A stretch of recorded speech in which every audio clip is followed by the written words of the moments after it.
حضرت موسیٰ علیہ السلام اور حضرت خضر علیہ السلام۔ اور جب موسیٰ نے اپنے شاگرد سے کہا کہ جب تک میں دو دریاؤں کے ملنے کی جگہ نہ پہنچ جاؤں ٹلنے کا نہیں، خاص صدیوں چلتا رہوں۔ پھر جب وہ دونوں ان دریاؤں کے سنگم پر پہنچے تو اپنی مچھلی بھول گئے۔ پھر اس مچھلی نے دریا میں سرنگ کی طرح اپنا رستہ بنا لیا۔ جب آگے چلے تو موسیٰ نے اپنی شاگرد سے کہا کہ ہمارا کھانا لاؤ، اس سفر سے ہم کو بہت تکان ہو گئی ہے۔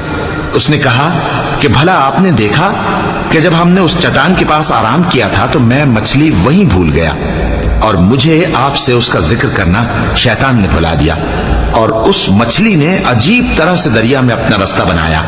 موسیٰ نے کہا یہی تو وہ مقام ہے جسے ہم تلاش کرتے تھے۔ تو وہ اپنے پاؤں کے نشان دیکھتے دیکھتے لوٹ گئے۔ وہاں انہوں نے ہمارے بندوں میں سے ایک بندہ دیکھا جس کو ہم نے اپنے ہاتھ سے رحمت خاص سے نوازا تھا اور اپنے پاس سے ایک خاص علم بخشا تھا۔ موسیٰ نے ان سے جن کا نام خضر تھا کہا کہ جو علم اللہ کی طرف سے آپ کو سکھایا گیا ہے، اگر آپ اس میں سے مجھے کچھ بھلائی کی باتیں سکھائیں تو میں آپ کے ساتھ رہوں۔ خضر نے کہا کہ تم میرے ساتھ رہ کر صبر نہیں کر سکو گے، اور جس بات کی تمہیں خبر ہی نہیں اس پر صبر کر بھی کیسے سکتے ہو؟ موسیٰ نے کہا اللہ نے چاہا تو آپ مجھے صابر پائیے گا، اور میں آپ کے ارشاد کے خلاف نہیں کروں گا۔ خضر نے کہا اگر تم میرے ساتھ رہنا چاہو تو شرط یہ ہے مجھ سے کوئی بات نہ پوچھنا جب تک میں خود اس کا ذکر تم سے نہ کروں۔ تو دونوں چل پڑے، یہاں تک کہ جب کشتی میں سوار ہوئے تو خضر نے کشتی کو پھاڑ ڈالا۔ موسیٰ نے کہا کیا آپ نے اس کو اس لیے پھاڑا ہے کہ سواروں کو غرق کر دی؟ یہ تو آپ نے بڑی عجیب بات کی۔ خضر نے کہا کیا میں نے نہیں کہا تھا کہ تم میرے ساتھ صبر نہ کر سکو گے؟ موسیٰ نے کہا کہ جو بھول مجھ سے ہوئی اس پر مواخذہ نہ کیجیے اور میرے معاملے میں مجھ پر مشکل نہ ڈالیے۔ پھر دونوں چلے، یہاں تک کہ رستے میں ایک لڑکا ملا تو خضر نے اسے مار ڈالا۔ موسیٰ نے کہا کہ آپ نے ایک بے گناہ شخص کو ناحق بغیر قصاص کے مار ڈالا، یہ تو آپ نے بری بات کی۔ خضر نے کہا کیا میں نے نہیں کہا تھا کہ تم سے میرے ساتھ صبر نہیں ہو سکے گا؟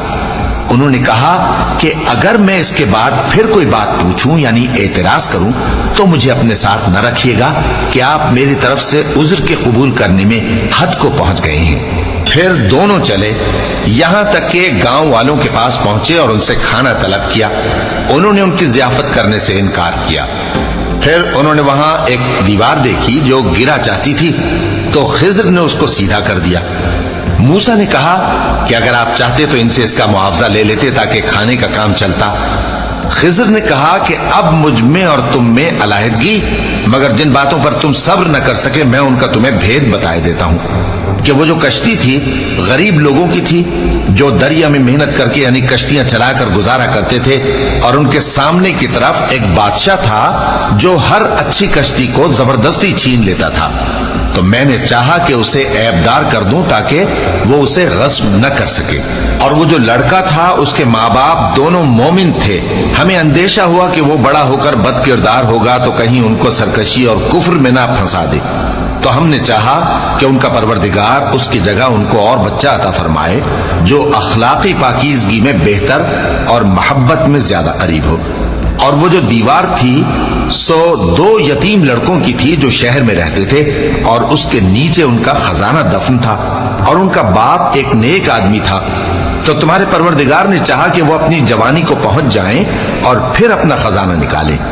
یہ تمہارے پروردگار کی مہربانی ہے، اور یہ کام میں نے اپنی طرف سے نہیں کیے، یہ ان باتوں کی حقیقت ہے جن پر تم صبر نہ کر سکے۔